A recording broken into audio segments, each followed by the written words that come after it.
আমার হাতে আপনারা যে গাছটিকে দেখতে পাচ্ছেন, এই গাছটির নাম হলো ঘৃতকুমারী, যার বৈজ্ঞানিক নাম হলো অ্যালোভেরা। এটিকে ইংরেজিতে বলা হয় মেডিসিনাল অ্যালো বা বার্ন প্লান্ট। এটি অ্যালো পরিবারভুক্ত একটি উদ্ভিদ। এই গাছের পাতাগুলি দেখতে অনেকটা কাঁটাওয়ালা ক্যাকটাস বা মনসার মতো, কিন্তু অ্যালোভেরা দেখতে ক্যাকটাসের মতো হলো এটি ক্যাকটাস নয়। এটি আফ্রিকার মরু অঞ্চলে আগে দেখা যেত। এ গাছের পাতাগুলির মধ্যে রয়েছে 20 রকমের খনিজ পদার্থ। মানবদেহে প্রয়োজন মতো 22টি অ্যামাইনো অ্যাসিড রয়েছে, তা এখানেই বিদ্যমান।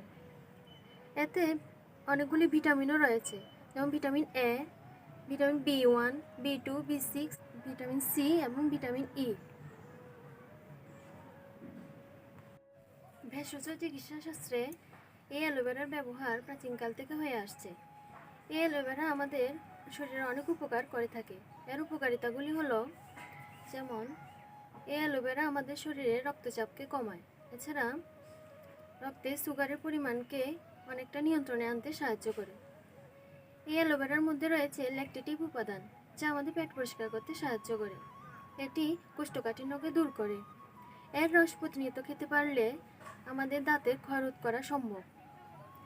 এছাড়া এই অ্যালোভেরা আমাদের শরীরকে ডিটক্সিফাই করে থাকে। এটি আমাদের ত্বকের ক্ষতকে সারাতেও সাহায্য করে। নমস্কার।